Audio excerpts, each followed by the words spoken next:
Shalom, selamat pagi.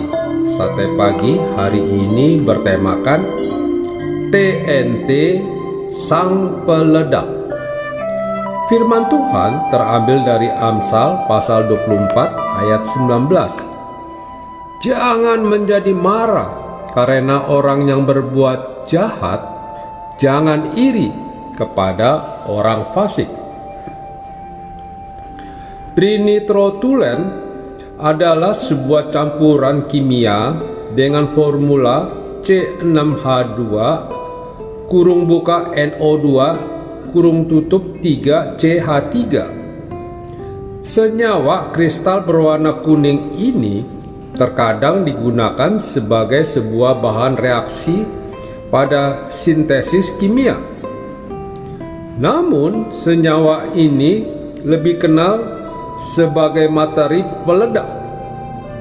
Senyawa yang sering disebut sebagai TNT ini memiliki hasil ledakan yang dipakai sebagai ukuran standar dari bom dan bahan peledak jenis lainnya. TNT pertama kali disiapkan pada tahun 1863 oleh seorang ahli kimia berkebangsaan Jerman bernama Julius Wilbrandt, dan pada mulanya dipakai sebagai bahan pewarna berwarna kuning. Potensi TNT sebagai bahan peledak tidak terlalu dipandang selama beberapa tahun lamanya, dikarenakan sangat sulit untuk memicu ledakannya dan daya ledaknya pun tidak begitu besar dan kuat. Namun akhirnya angkatan bersenjata Jerman mencoba menggunakannya sebagai isian untuk peluru artileri pada tahun 1902. Peluru artileri lapis baja yang dipenuhi oleh TNT dapat meledak setelah menembus lapisan dinding badan kapal Inggris. Karena dinilai sangat ampuh digunakan dalam berperang, hal ini membuat beberapa negara lain juga beralih menggunakan TNT. Pada akhirnya, TNT menjadi salah satu bahan peledak yang paling sering digunakan untuk keperluan militer, industri, dan pertambangan. Seringkali manusia menyimpan bom semacam TNT di dalam hatinya yang dapat meledak setiap saat. Bom yang tercipta dari kumpulan amarah, iri hati, kekecewaan, kedengkian, kebencian, dan sakit hati ini dapat meledak kapan saja ketika kita sudah tidak mampu lagi menahannya. Dan hal ini sangat berbahaya jika didiamkan. Memang sebagai manusia kita pasti selalu berhadapan dengan banyak orang yang berbuat hal-hal yang tidak menyenangkan hati kita.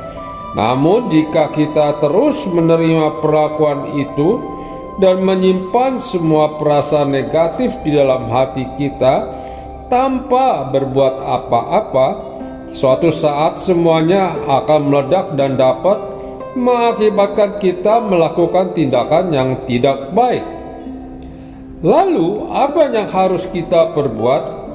Belajarlah untuk berbagi permasalahan kita dengan orang lain.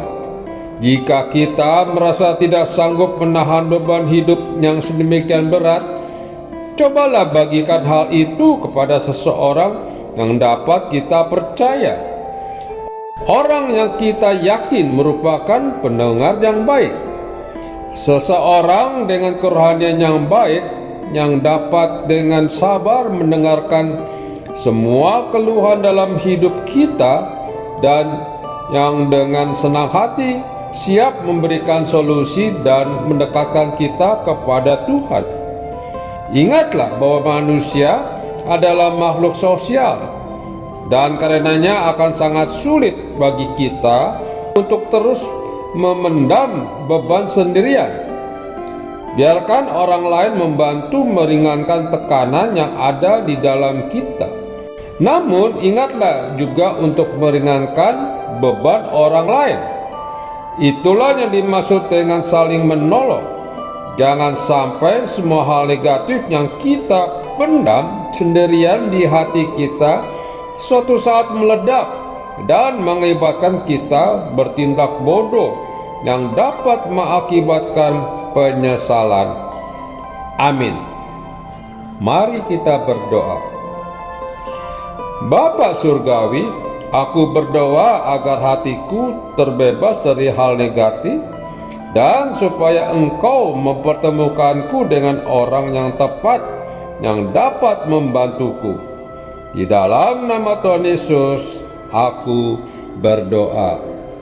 Amin. Kita semua lahir di dunia, disiapkan untuk masuk surga, untuk hidup selama-lamanya, bahagia di sana. Kita harus ke surga, kita harus ke surga, di sana rumah kita. Kita harus ke surga, kita harus ke surga, bahagia selamanya.